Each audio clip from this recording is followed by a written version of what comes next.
Hey, Martin Luther, cut that out. Yeah, Martin, what are you doing? Those are nice new doors. We just got those installed. I tried the nice way, and it's not working, so I had to take action. The Catholic Church is completely corrupt by this point. It's almost beyond saving. I'm hoping you archbishops will finally take a look at this listicle I've been working on.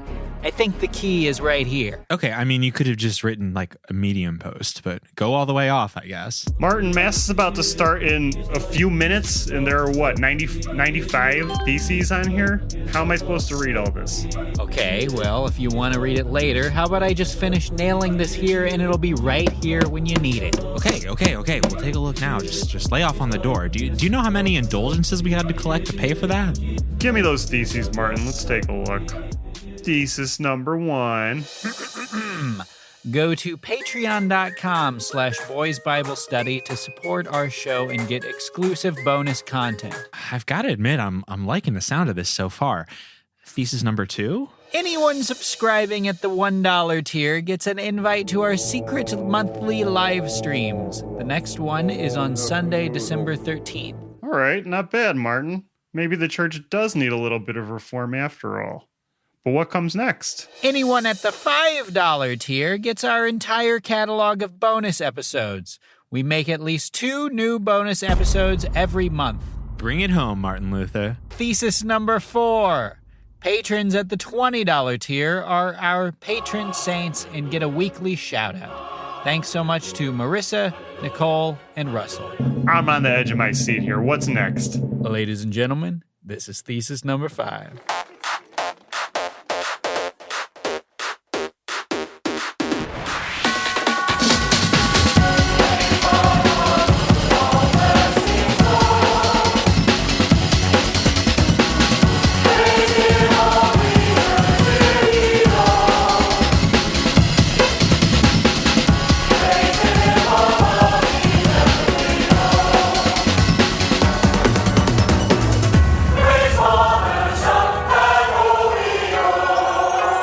Welcome back to Boys Bible Study. We're back. Very interesting change of pace for us. We're moving away from film into a very popular Christian audio drama that we're going to learn about. But first, of course, as always, I'm Ash. I'm here with my co-hosts, Scott. And Julian. Our guest today, who introduced Adventures in Odyssey to me, although some of my co-hosts were quite familiar. But her name is Marina Kittaka. She's an artist and game developer, part of the team that produced popular and acclaimed indie games, including Even the Ocean and Anodyne 1 and 2. Marina, thanks so much for joining us. Hello, thanks so much for having me. I'm super excited to be here. Yeah, thank you. From, knowing you online for a bit, but through doing the show, learning that you actually had quite a background with Christian media and also growing up in the church, I assume. I wondered if you could talk about that and say what your personal relationship to this media has been over the years. Totally. Yeah, so I was raised kind of evangelical Christian. I was homeschooled, which there's a lot of overlap there with evangelical Christians and homeschool. And Adventures in Odyssey, which is what we're talking about today, was a really big part of my childhood. I was very into this. I would listen to it every day. So sometimes I would go multiple episodes a day. Had a lot of the tapes and would listen to it on my Walkman. And every afternoon on the weekdays, 3:30 p.m. on AM 1110, tune into Odyssey. So yeah, this was a really formative thing for me in kind of thinking about storytelling and thinking about all different genres this show kind of gets into. And as far as my relationship with the church, I definitely was totally all on board because I was very sort of a goody two shoes, sort of a smarty pants kid, very on board with just, learning Bible verses and participating in the different kids' activities and stuff like that. I can totally relate. I was always the one who was memorizing all the Bible verses in Sunday school. Very overachiever Christian kid vibes here. Was that you? Yeah, totally, totally. And I think a really interesting thing happens with that, where when you are this child and you're like so into it all because you're kind of this like smarty pants, it works out very well when life is sort of simpler and you don't have like a lot, you're not exposed to as much of the world or as complex of situations. And so you're able to just like really dig into it as this like thing to be like learned all about, and to just you can really overachieve at it. But then like as I sort of like grew up and I felt like life became more complicated, it was that sort of smarty pants nature, which initially served to bind me to the faith, became more of like a detriment from the perspective of my relationship to the church, because I would, have like questions and stuff, and I would want them to have these full satisfying answers in the way that I kind of grew up believing that things should have these sort of answers. God, yeah, I relate to that so much. I'm sure people listening and some of us on Boys Bible Study team do as well. Yeah, I do too, for sure. Yeah. I was thinking of you, Scott. Was that like your nature as well, growing up? Oh yeah, and then also with questioning things, I used to have I don't know, we'll get into it more as we get into the episode, but the character Eugene always has answers for things, and he answers things scientifically, and he'll ask questions of the Bible that have answers to them. And I felt like because of who my parents were friends with and my friends were, I had the answers for basically until I got out of the house. I always was able to get some kind of answer. Right, but yeah, we all hit that threshold where these existential questions become more and more complicated. But I'd love to get talking about this really interesting body of radio drama work. I guess I'd love to start with just like a roundtable. What did each of us in turn think of this episode? You and Scott had seen the show before. What was your background with it? And then we can all talk about what we thought of the episode too. Background with Odyssey in general? With Adventures in Odyssey, yeah. I was so into it. I listened to it all the time.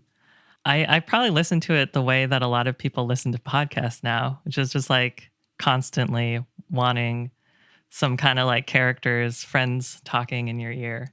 It's definitely like, I just think it's great. I think it's like really fantastic quality, and it's so amazing to me, just the immensity of the project. It's it's been going for over 30 years, and there's like soon to be 900 plus episodes, and there's continuous characters, kind of a core of continuous characters, along with like other characters who sort of rotate through, or like one-off episodes, and it just spans all these different genres, and has really like all-star voice cast, a lot of like people who are in Disney stuff, and all kinds of like voice acting kind of classic actors. And I was actually like, in many ways, I'm like kind of like sad that I don't really relate to it as much anymore, as I've like moved away from Christianity, because it is so good, and I think it's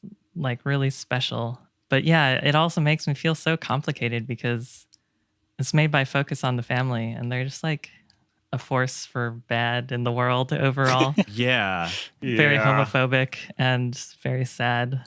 Yeah, I really want to investigate that, because that's a very interesting connection. But first, Scott, what was your background with this as a young person listening to it? Well, first of all, I need to thank you, Marina, for picking this out, because I had not thought about Adventures in Odyssey in a long time. And I listened to it similarly to you growing up, and like all the time. And my mom would put it on the radio, or we would get tapes either from the library or from a Christian bookstore. And the show's so good. It's really good storytelling, like you said, and it really does a great job creating an atmosphere. And it was wild how, like, as soon as Ash brought up that we would maybe cover this, that I could imagine what Wit's End looks like again, which is like the main hangout spot in Adventures in Odyssey.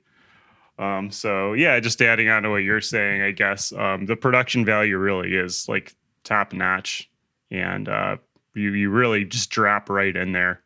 I had listened to this episode so long ago too, probably only once, and it was crazy like how much I remembered the same sets, if that makes sense. I don't know if the three of you's minds work like that too, but I feel like if I like heard something, I like imagine where it was, and then that's what the place is again. Oh, yeah. Yeah, I don't know. It's like specific Bible Times look, I guess. Yeah, great show. Definitely something I listened to a lot growing up.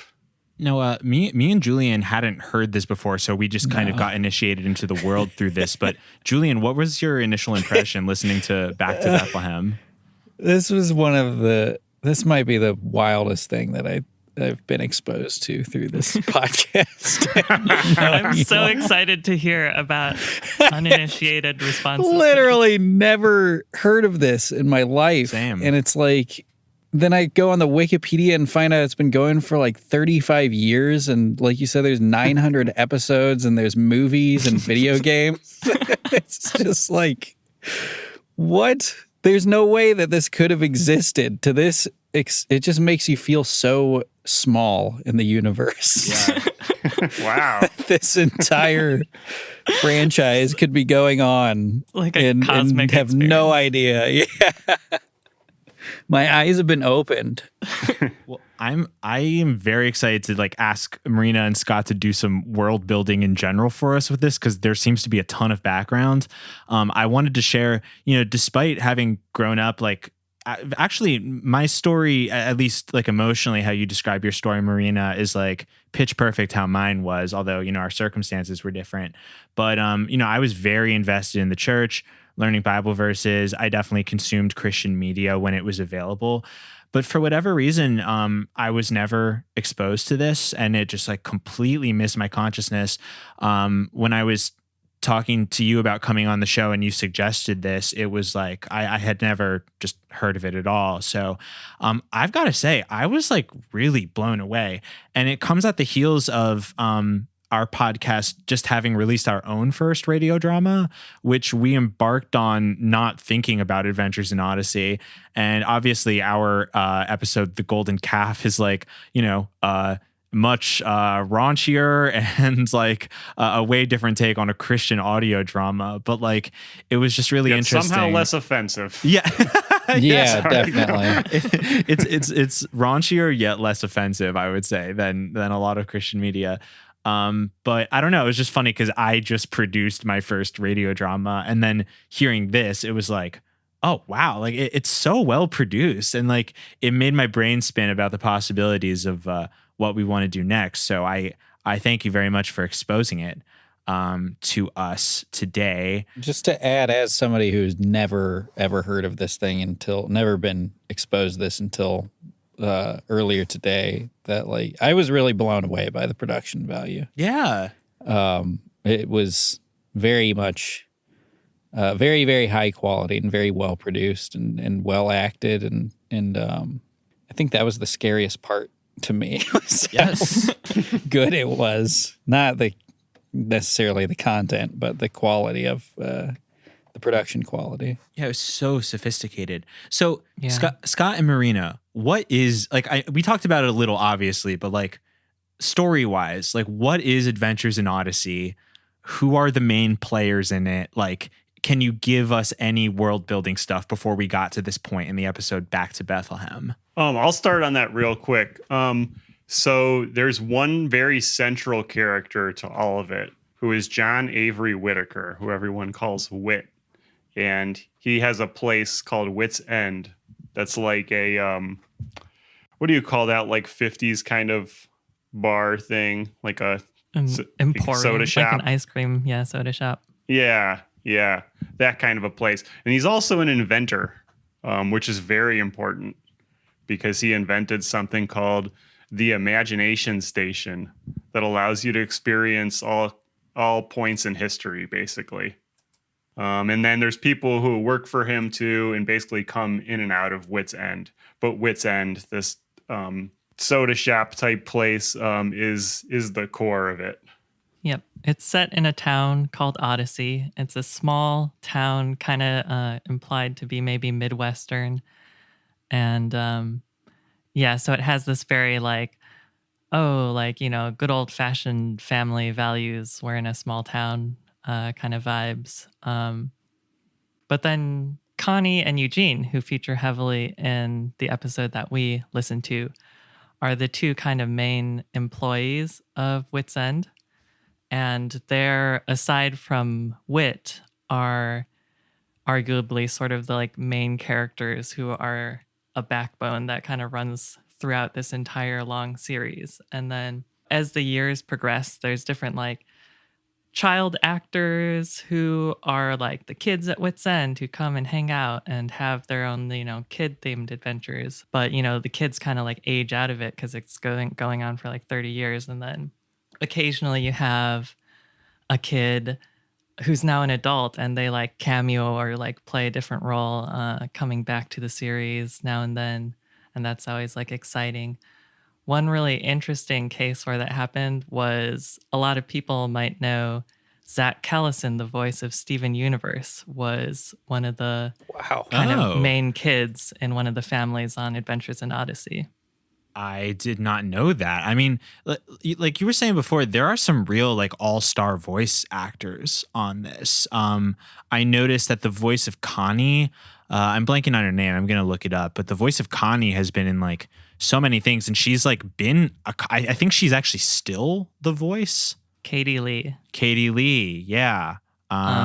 Yeah, she starts out as like a teenager, maybe like 15, 16-year-old. And over the course of 30 years, ages to like maybe mid-20s. It's kind of like Simpsons time. Yeah. This trio who we see in this episode of Wit, Eugene, and Connie, they actually all work together on a Dumbo TV show, I think. Dumbo's Circus or something. What? And so they were all friends, and that they were kind of like, they got the Wit actor Hal Smith first, and the other two, I think Will Ryan is Eugene and Katie Lee, definitely like part of the reason that they joined on was like, oh yeah, like we like this guy Hal Smith. And so they were already friends, and that really like kind of shows up. They have a really nice rapport. Yeah.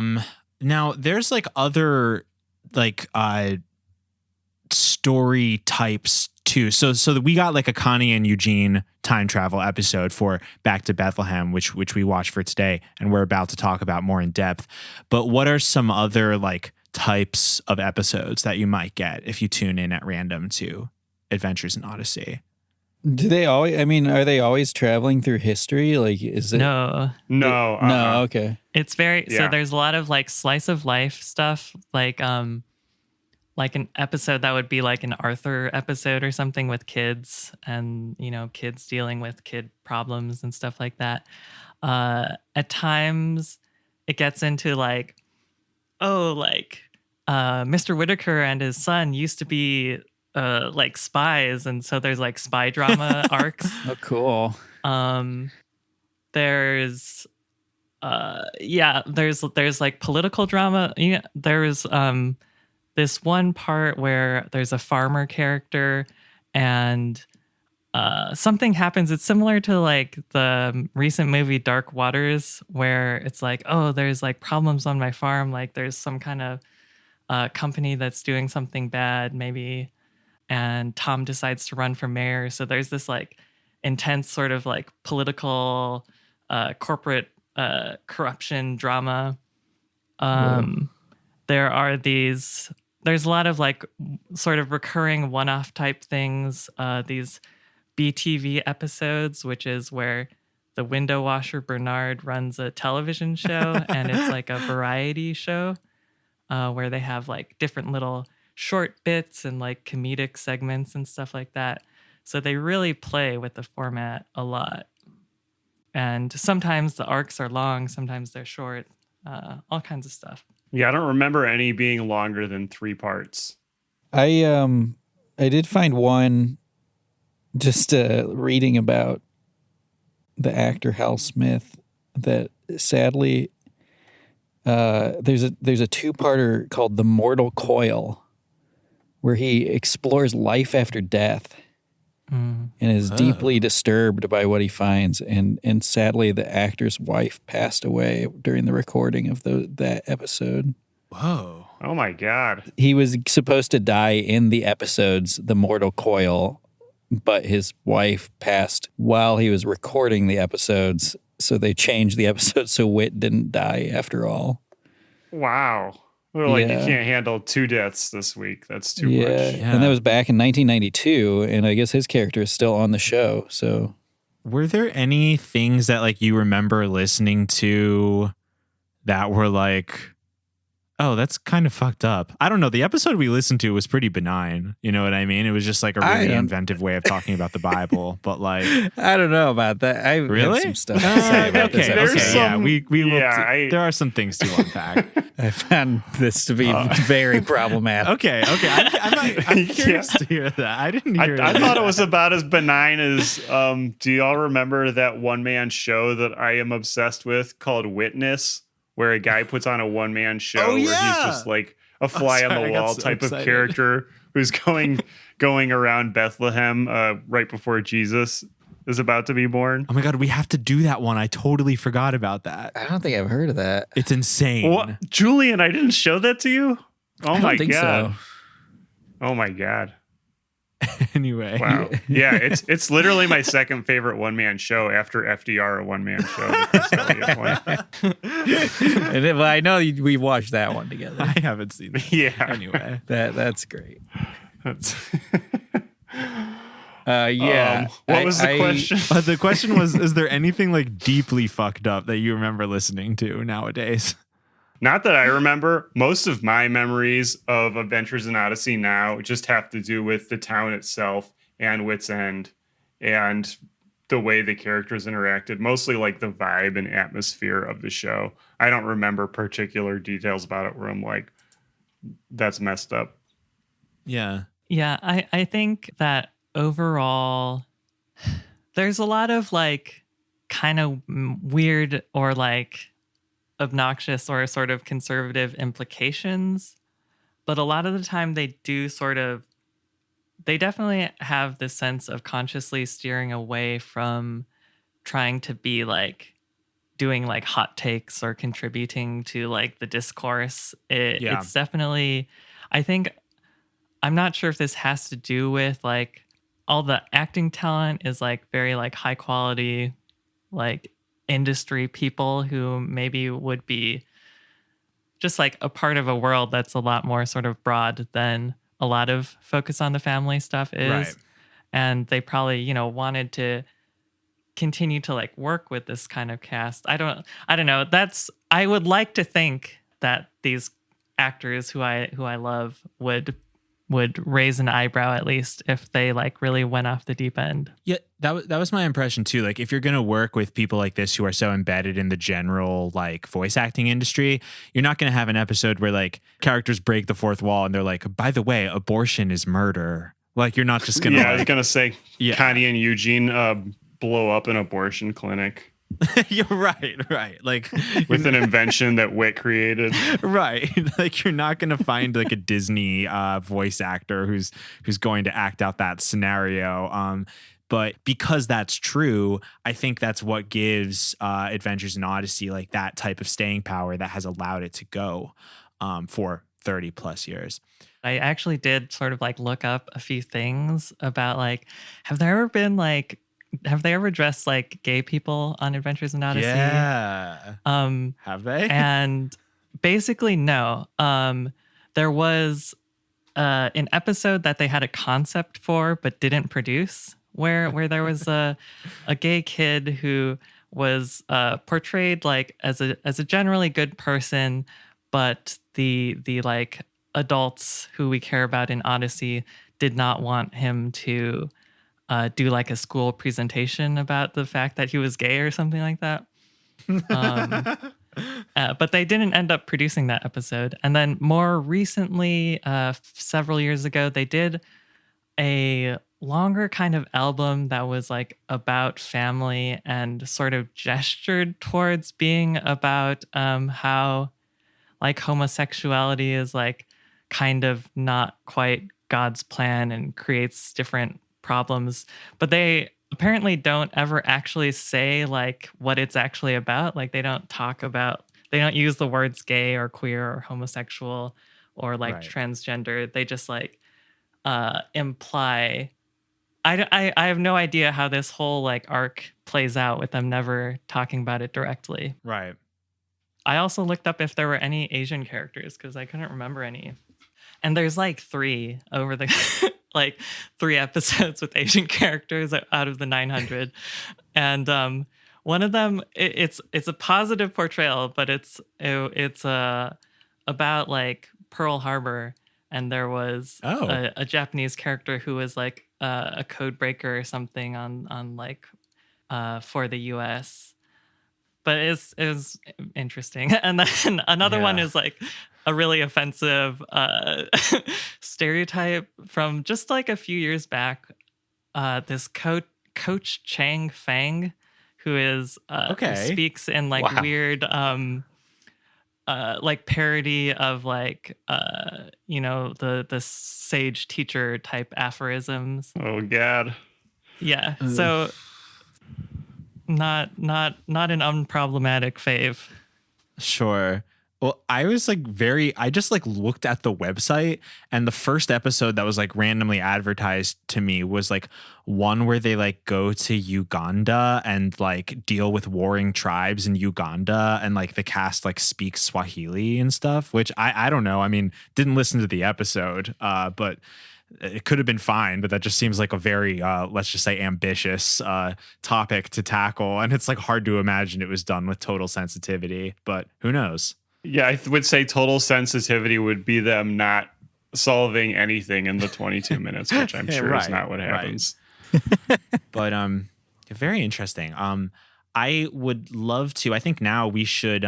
We don't have to go step by step, but let's briefly summarize the arc of the Back to Bethlehem series of episodes. And once we have some of that laid out, I think that would be a great time to get really in depth on the themes they explored in the episode. Connie and Eugene and Whit are at the Emporium, and they're getting ready for a Christmas pageant.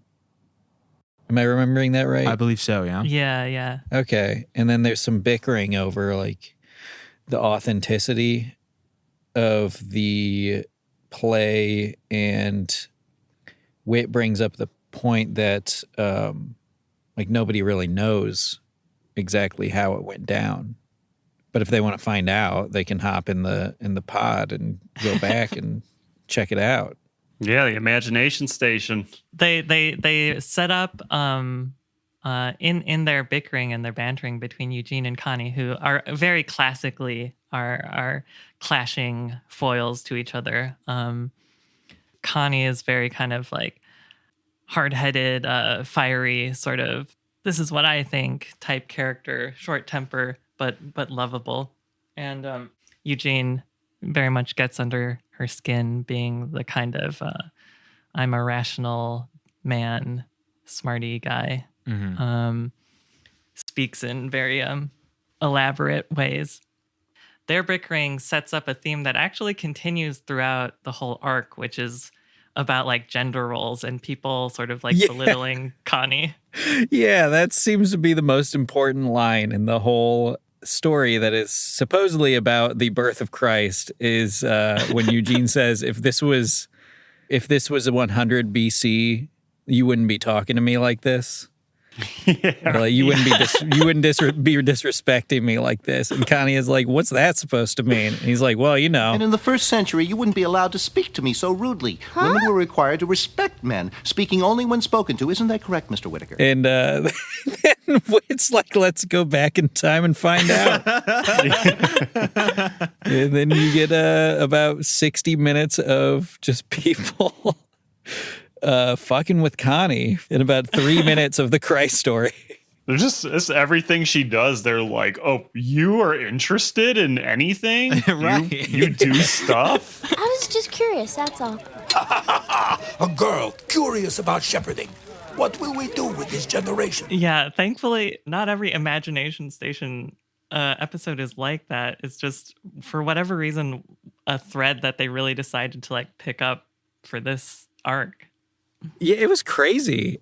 I mean, I guess they have a point that, yeah, gender roles would be a little different back then than they are today, but it's brought up so much and it's made to be such a huge part of the story that it almost seems like the lesson of the 3-parter is that, like, be grateful, ladies, because we could be a lot worse to you. And in the meantime, apparently their outfits were flawless because that never comes up. Yeah, like we don't know how it was in Bible times, but yes, they seemed 100% certain that like if you were like a woman, basically you should shut the fuck up. And like that was like just laid down the entire time. And yeah, like one of you was saying, it's hard not to just get that message over and over again and not sort of see it coded as like that should be slightly like your takeaway from this episode, you know, made by this like very conservative like family group. They tread this line in Odyssey in general, and maybe particularly in this episode, where you're like, they leave it a little like ambiguous, where they're obviously not saying like, and women should be treated this way, because like Right. Connie's like, hey, that's wrong, Buster. Like, why are you talking to me like that? And we are supposed to be like, yeah, Connie is like basically right in that situation, but it is like a weird thing because they're like so fixated on it. Right. But yeah, she and Eugene hop in the imagination station. They land right in the middle of Bethlehem in biblical times. And what's going on is they set up this like meta narrative of the Hebrews in Bethlehem being opposed to Roman occupation. Connie meets this like young firebrand, like revolutionary type named Judah, who she ends up hanging out with for a lot of the episode. And yeah, there's like a line early on in the arc where Judah says, like, you know, you shouldn't occupy a land that isn't yours. As long as these barbarians march through our country, as long as they oppress our people, as long as they inflict their heathen ideals upon us, there is harm. It's interesting how that's mentioned in passing too. That really jumped out to me as well, just because I think that the idea of like American exceptionalism is so prominent in like just general mainstream Christian culture. And like we occupy all kinds of places. Right. Weird how it's like that's like never actually questioned. It's only if you're from a different place that's bad. Yeah, you should only be occupying Wall Street. It's fun because when you go back in time, you find out that all Roman people are British and all Jews, no matter where they are or what time they are from the Fiddler on the Roof. Unless you're a young Jew, then you're just like have a normal American accent. I was totally going to bring up the accent pastiche and just how hard they go in certain places. And yeah, the general has this very deep theatrical evil man British accent, and he's definitely a recurring voice actor on the show, playing kind of menacing and or theatrical characters.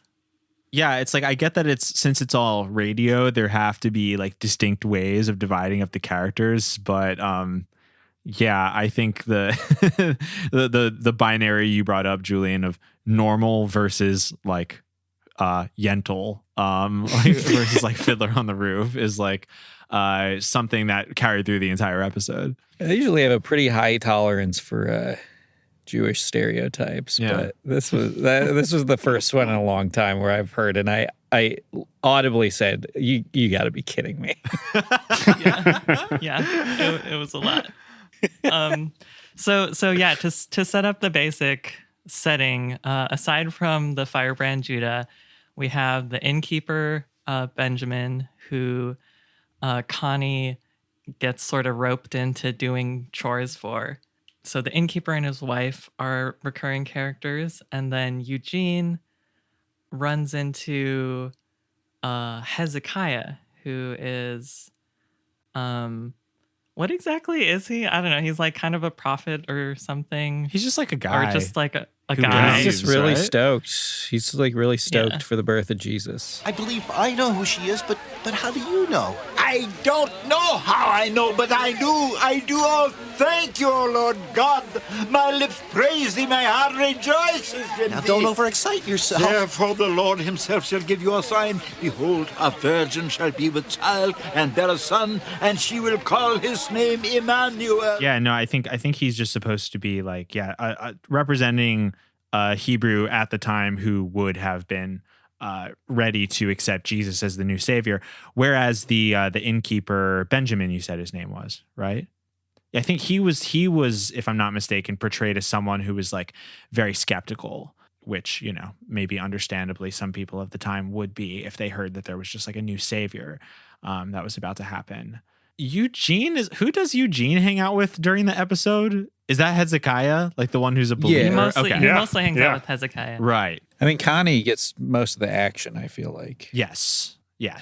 Because she's hanging out with, she's like in indentured servitude to Benjamin, right? Like from the second she gets there.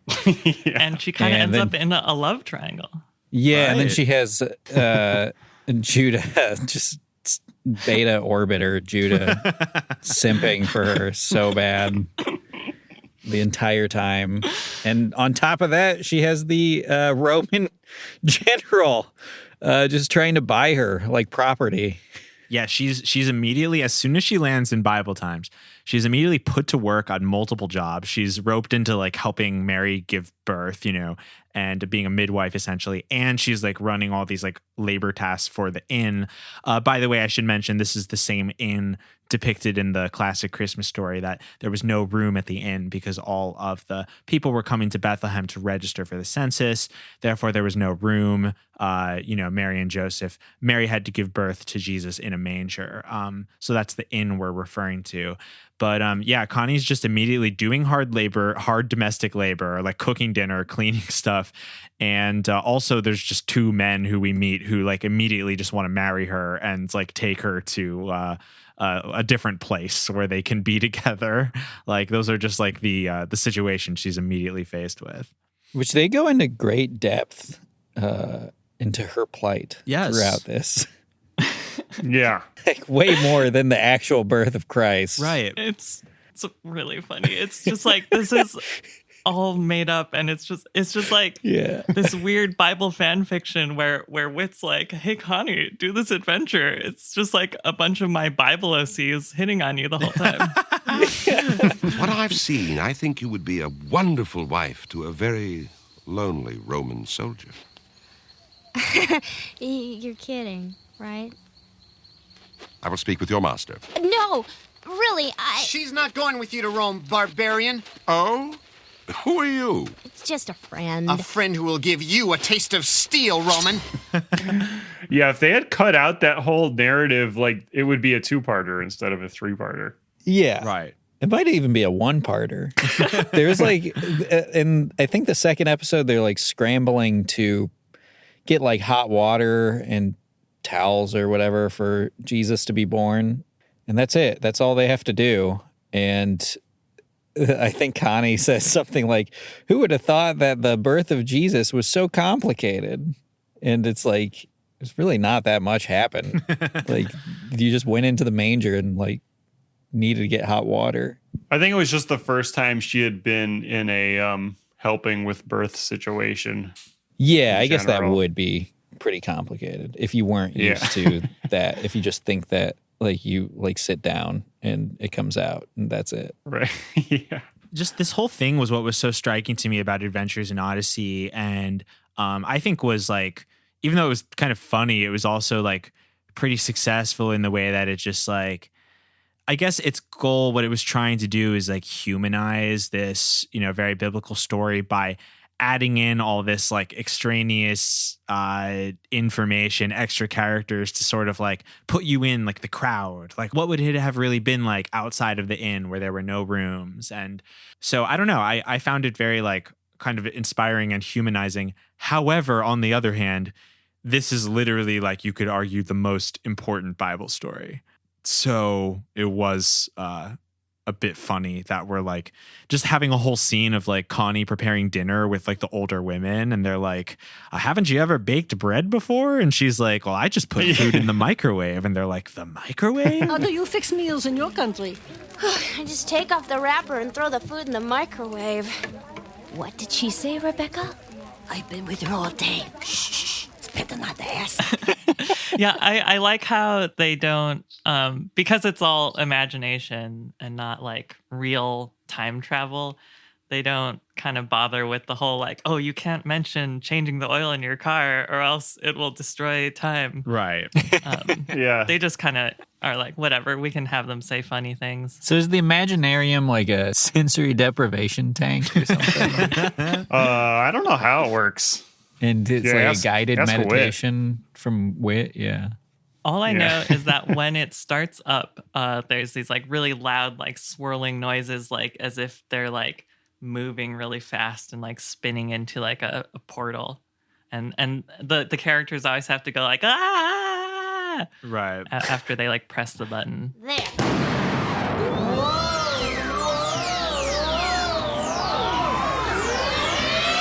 It sounds like they're actually time traveling. Yeah. I thought they were back in time until you said they weren't just now. I mean, it's so realistic. Yeah, when you hear those accents, you're like, this has to be Oh, yeah. 0 AD. This would be a good prequel to Assassin 33 AD. It really would. Classic. You know, time traveling is a huge Christian movie trope. We've definitely covered this device in a couple movies. This one is different. And actually, now that you bring that up about the fact that like not calling it time travel allows it to not harp on the most tedious parts of a time travel film or piece of media. But still, like, I mean, Christians are always grappling with this idea that like we're supposed to relate to this thing that happened thousands of years ago, and like how do we make that real for young people? How do we like impress its importance on young people? So naturally we're going to see time travel again and again, And it helps them bring it back for the youth of Odyssey. Once they get the facts on how their sets are supposed to look, how their manger is supposed to look. Mm-hmm.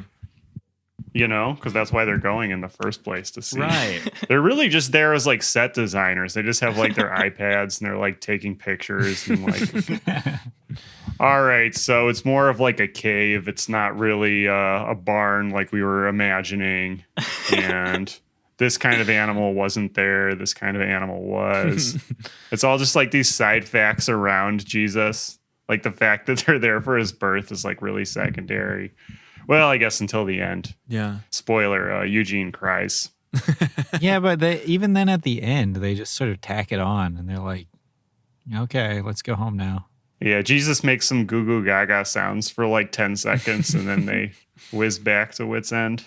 Yeah, I was actually, Ash started to go here. So I'm curious, Scott and Julian, what you think about sort of like what the point is of this and like what the theme is, because something that I noticed re-listening to it was like really how little happens, like how little characters make decisions. And a lot of it is just like frantic yelling that somehow ends up being like pretty entertaining. But I'm curious, like I have some thoughts, but like what do you think is sort of the idea of the story that's being told? I think that this is Adventure in Odyssey's nativity scene. Their like audio nativity scene, and that's pretty much it. People like, I don't know if y'all growing up ever went to one of those like a church would like kind of create a not just a nativity scene but like a full like Bible times scenario, and it would be like you were going, it was kind of like going to like Ren Fair or something but for Bible times. Did any of you ever go to a thing like this? Not quite. That would have been so sick. Yeah, not exactly. We kind of had, we had something like that for Purim in my temple. Like we would do our own version of that where it was like a play about Haman and whatever the other people's names were that I can't remember. And then there would be like our version of like the Purim Carnival was like there were like Ren Fair elements, but it was like in the community room of the temple. It wasn't like that elaborate, but there were like some people who were members of the congregation who were like pretending to be from way back in the day. Nice. I thought this episode was mostly content, like in the like podcast, sense of the term, like you were saying, Marina, about how you sort of listen this to have like friendly voices in your ear. I saw it as that. It's like, it doesn't mean that it was like frivolous or useless or they shouldn't have done it, but like it's content, it allowed us to see this side of the characters. Again, this is the only episodes of Adventures in Odyssey I watched, but like it allowed us to see Connie like getting marriage proposals and like how she reacted to like being courted by men and things like that. It was just like little diorama scenarios for all these characters to be in. Yeah, like the same reason you watch episode 12 of like a 25 episode season of a reality show. Sure. Yeah. I wrote some of the notes I wrote was like for part 3, all I wrote was what does this have to do with Christ being born?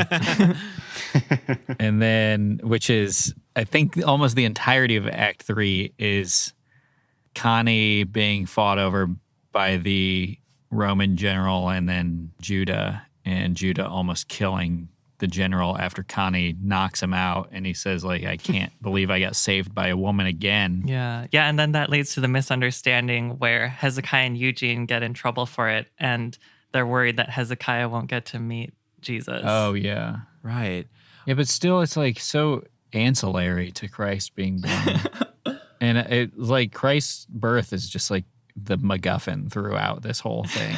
Yeah, as like an excuse for them, like you guys are saying, like a total excuse to just go back in time and see, like, have these people in this time. But like, I don't know what the lesson is. Like, all I've written down is that women should be more polite because like they're supposed to be grateful for how far we've come as a society.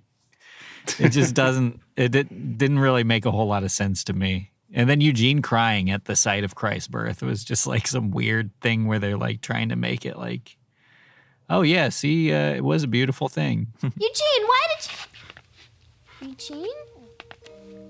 Eugene, are you crying? I'm not crying. It must be my allergies. All the hay in that stable. It's because at the very beginning of the episodes, Eugene was kind of like poo-pooing the typical Christmas song, saying like, that's not how it happened. Mm-hmm. And I think he probably realized that it's more about building an atmosphere and like a vibe. Yeah, it's more about the vibe. Well, Marina, what do you think? How would you answer that question? Yeah, so I was thinking a lot about this, and it is interesting, almost in some ways, the restraint of how little it leaned on any sort of Christmas aesthetic. It really didn't feel like Christmas media. Mm-hmm. Beyond the literal subject matter for most of it. The Christ back in Christmas. Yeah, and I was thinking about like, wow, it's weird how like almost nothing happens. But to me, I think really what it comes down to is it's trying to inject this story, which has, if you grow up in the church, it probably has become almost rote. The details of this story has become just kind of this thing that you say the words and tell the story without really thinking about it. And I think they're trying to inject it, in particular through the character of Hezekiah and his very like wonderfully acted kind of passion, inject this aesthetic sense of deep wonder into this idea that it's really Jesus, like, get it, like this is like a real thing that's happening. Mm-hmm. And it's not just this story, it's not just this idea, because a lot of the things that Hezekiah says, I was listening to them and I was like, I feel so moved. This doesn't make any sense though. Like, I don't even think this is like theologically sound. Mm-hmm. But the way he says it and the passion that he says it with, I'm like, oh yeah, like I get it. this feels so beautiful. Like I want to be a part of this because it's so special and it's so real. And I think that's kind of what this episode is about. I really like that. Yeah, I think I agree. In general, I guess like one final thought on the plot of the episode itself before we move into our final discussions. What do Connie and Eugene learn? What are their personal takeaways from their adventure? I think Connie learned that she doesn't want to live in that time. Yeah. Happy being in modern times. Yeah. I think Eugene learned that he was caught up in the details at the beginning. And at the end, he was like overwhelmed with emotion for the birth of Jesus. And that's like the important thing. And then why you do the nativity scene or have some kind of play around Christmas or anything. And it's not about these random details of, what kind of sandals did they wear at the time. Yeah. Yeah, that seems complete to me. Yeah, I thought that it was like, we see Connie as kind of like, not exactly like a spoiled brat, like that would go too far, but like a lot of humor in the episode is derived from the fact that like she's in these times and like she doesn't have the conveniences of the modern world. Like even in the beginning, when they're getting dressed up for the manger scene, Whit is like, yeah, your clothes look accurate, but I bet they didn't wear makeup in Bible times, kind of doing that like typical like Christian trope of like, well, girls are kind of fussy. But yeah, the guy in this is very cerebral, like to a fault. Like he's not wrong, but he's like annoying and his attitude is kind of off. And the show was like checking both of those like stereotypical attitudes. Focus on the real reason for the season. And focus on the family, because Totally. Before we wrap up our discussion, I want to really emphasize the connection to focus on the family. After we listened, I went to the Focus on the Family website and I was like hunting around. I did some research on some of their other like media properties like this that they bankroll. But if you go to the website, focusonthefamily.com, and you look like on the top of the page, obviously on the main site, they have a lot of writing about their various stances. And at the top, they link to 3 pieces of media. One of them, the first one, is Adventures in Odyssey. The second one is Plugged In, which is like their site. Oh, yeah. You know about Plugged In. I wanted to ask you about Plugged In, Scott. Oh, yeah. And the third is called Boundless, which is like a resource for like teens and young adults that's supposed to be like, hey, like we get it. Like, isn't it confusing like being a teen, but you want to be Christian? I'll just say I listened to the Boundless podcast. Not too much to say about it, but I listened to an episode where they interviewed one of the guys who writes for popular Christian fake news humor site, the Babylon Bee. Nice. I gotta say, the guy's not funny. Sorry, our podcast is funnier. Just gonna put that out there. The Babylon Bee was one of the first things recommended for me to follow for the 5 minutes that I was on Parler. I mean, hey, you need some kind of content, right? I guess like I want to discuss some of their other media properties, but like big picture is like Focus on the Family bankrolling these various cultural elements to have Christian content, to have like well done Christian content out there. Scott, you're familiar with Plugged In, right? Love Plugged In. Yes. Yeah. Plugged In was the publication that I would read religiously when it came out for all of the movie reviews. And for a little while, that was my dream job, was to be a film reviewer for Plugged In, because that way I could watch any movie, because I would be doing the Lord's work by watching something for the general Christian community, so that if it was too impure, they wouldn't have to watch it. But then I would still be able to watch it. Because as y'all know, I want to watch fucking everything. Yes. Dream job. I'd say we're really just like a step away from that, basically. I browsed the Plugged In website. One of their more recent reviews, I was just clicking around. They did a recent review, and they're reviewing everything, not just movies. They're also reviewing YouTube channels, things that kids might ask their parents to watch. And I read their review of the popular YouTuber and musician Jojo Siwa. If everyone's familiar with her, the young lady with like the big bow who was a former Dance Moms contestant who now like is very popular and has like a music career. And she's a vlogger. But like I read the review and it was basically like, kids will like her because her message is, fun and empowerment. And like generally she's very friendly. But here's some things to watch out for. One, she had as a guest James Charles, the makeup artist on YouTube, who, in their words, experiences same gender attraction. And that should not be something that like, it's bad of her to have been inclusive to that degree on the channel. So keep that in mind when you're letting your kids watch this. Also, she's very pro-consumerism. Those were the two plugged in like criticisms of the career of JoJo I agree with Siwa. the second one. Yeah, sure. Yeah. But I experience consumerist tendencies at times too. Experience different product attraction. Marina, what would the plugged in review of Anodyne, an Anodyne 2 sound like? Oh God. This is such a stupid prompt. Sorry.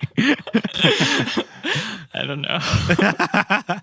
I think Sorry, I was just picturing though when you were saying that it would be funny if when Plugged In Magazine was like taking issue with her bringing James Charles on, if they just like went deep into like the discourse of like James Charles is problematic because of I don't even I've like heard third hand about the discourse surrounding James Charles, but it would be hilarious if they just like knew all that stuff. Yeah, if they took sides in the Tati versus James Charles exactly. feud. I thought that's what you were gonna say.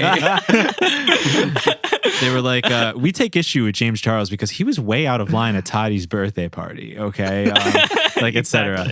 That would be the ultimate plugged in. I just want to break the fourth wall and speak to Focus on the Family directly. I know you're listening because you're scouting new media properties for your organization. I'm sorry, we are so much funnier and better produced than the Boundless podcast and the Babylon Bee. Not that they're invested in the Babylon Bee.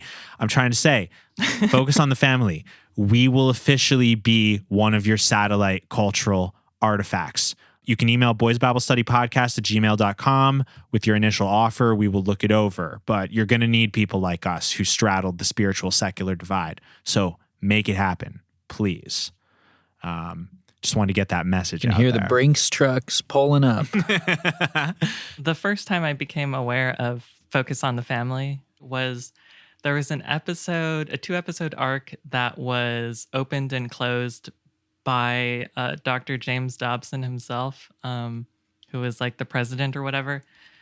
And that was the pair of episodes called Castles and Cauldrons, which was about one of the main character kids' cousin comes over and gets him to play this game that's obviously like Dungeons and Dragons, but then slowly it turns into this thing where actually the cousin is trying to summon a real demon. So cool. That sounds cool. Yeah, so Dr. Dobson kind of introduces it and he's like, this one might be a little scary for the young ones, Wow. but it's very important. And he said like not everyone who plays these games is summoning demons, but some of them are. But some of them watch are. out. It's a gateway. Yeah. I experience demon invocation. Julian identifies as someone who experiences demons. So to tie it all back up, before we get out of here, what are our final impressions, each of us in turn? What are our final impressions on Adventures in Odyssey in general? My final impression of Adventures in Odyssey, I don't really know. It definitely seems like something that even I, as a young Jewish boy, would probably enjoy listening to. It did give me like a lot of nostalgia for this like early 90s era of children's programming, like PBS style, like Kids Adventure, Arthur, or another show. The only show I can think of is Arthur. but it did kind of feel like that. And I liked it's for children, and it doesn't really talk down to children, which I very much like and liked as a child in children's entertainment. So, I thought it was pretty horrific, the 3-parter that we listened to, but enjoyable nonetheless. And I think I would have enjoyed it as a child.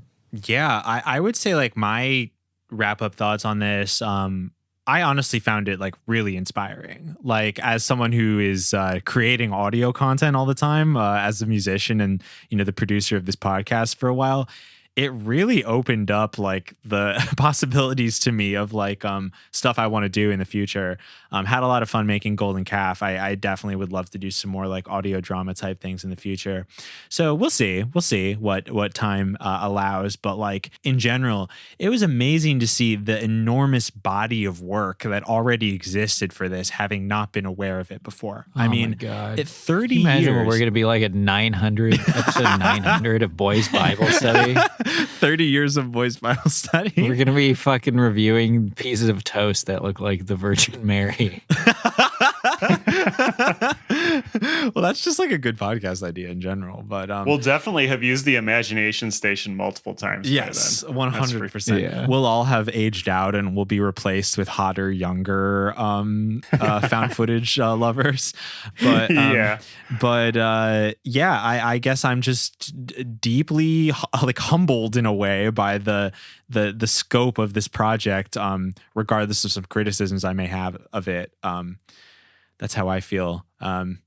Scott and Marina, what do you think?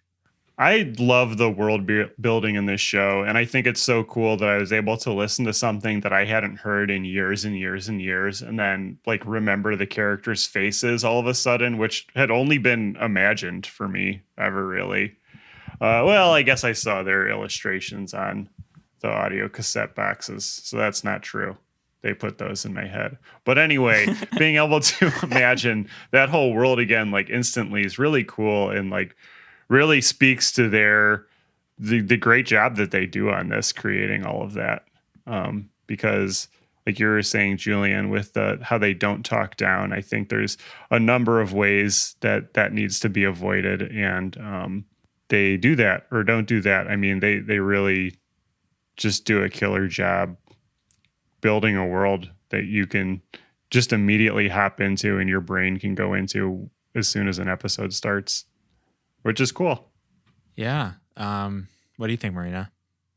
So, yeah, for me to kind of bring this full circle a little bit, something that's interesting about this episode is that, and kind of meaningful to the reactions, is that Eugene is not a Christian during this arc. And so some of that's like really important to his interactions with Hezekiah, who is so full of faith and so full of just passion for God. And Eugene's kind of thinking of it as a historian, and Hezekiah keeps being like, you're thinking with your mind, tell me from your heart. And that's kind of this emotional heart of this arc. And it really made me remember that much later in the series, like 5 years later, is when Eugene finally becomes a Christian. And it does involve him putting together like a little program for himself when he's like very emotionally low and there's very heavy stuff going on in Odyssey.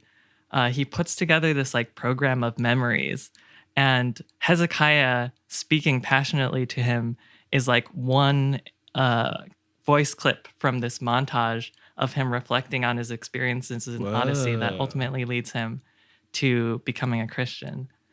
And yeah, so for me, like coming back to this, I was like, and replaying like Eugene's conversion in my mind, because it's like very much like I'm sort of like a Eugene type character a lot of the time. It was like funny thinking about that and being like, wow, like aesthetically it makes me want to be a Christian again. And like, wow, this is like a powerful piece of media. When I actually like think about the things Hezekiah is saying, I'm like, it's a little lacking, because it's like you can have a lot of faith, but like, how do you choose what to put faith in?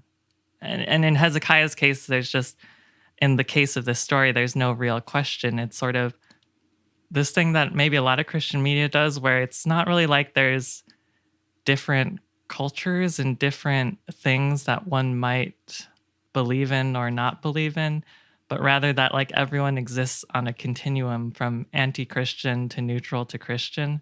Mm-hmm. And that you just like, life is simple. You just have to like increase towards the very Christian end of the spectrum by having more and more faith. And yeah, that this piece of media definitely like makes me feel like that makes sense. And then like once it's over, I'm like, wait, that doesn't really answer my questions about life.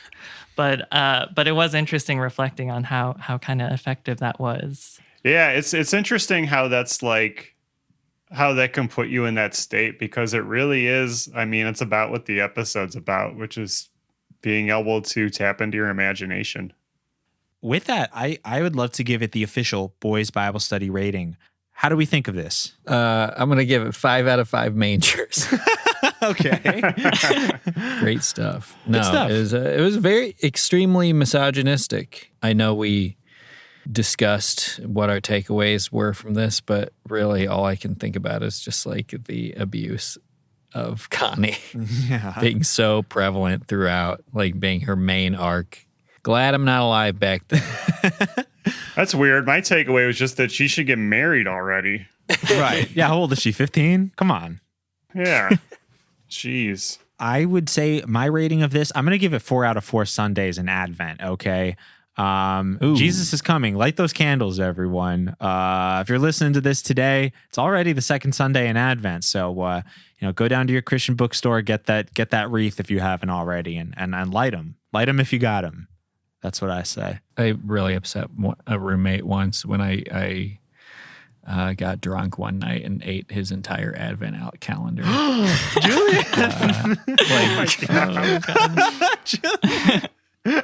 Oh, Julian. I didn't know that it was like, I didn't know it was a thing. Julian, we love those things. I thought it was chocolate. We love those things. You don't do that. You really need to take a trip in the imagination station. Yeah. I'm going to go ahead and give this, I think it actually deserves a perfect score. This wonderful piece of media. I'm going to give it 2 out of 2 male suitors who my coworker was going to sell me to. I think my rating for this is going to be 3 out of 3 alumni from the television show Dumbo's Circus.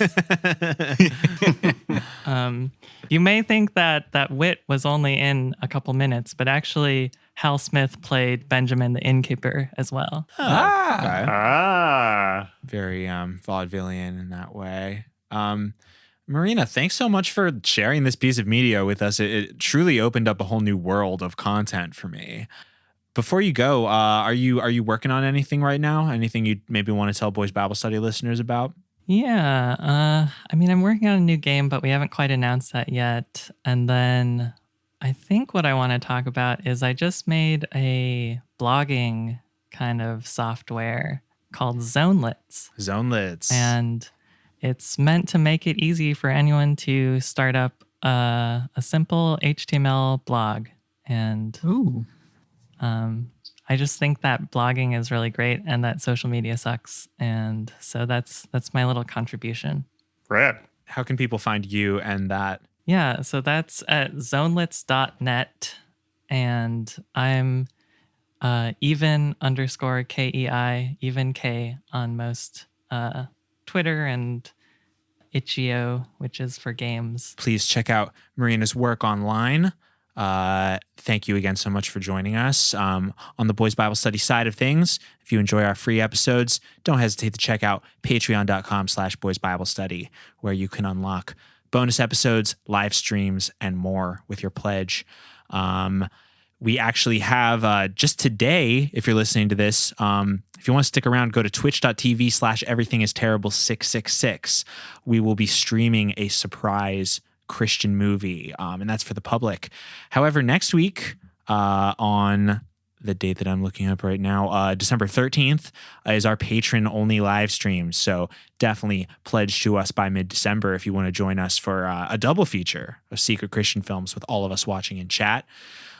Shout out to our patron saint, $20 tier patrons, Nicole, Marissa, and Russell. Thanks so much for your support. Our outro song is Oh My God by Mary. And from all of us here at Boys Bible Study, myself, Ash, my co-hosts, Scott and Julian, and our guest today, Marina Kittaka, we would like to say, peace be with you. And also with you. Forgive me, Father, for I have sinned. I feel your love in me, it's coming from within. Oh my God, my devotion is so unwavering. Divine emotions when you enter me. Every day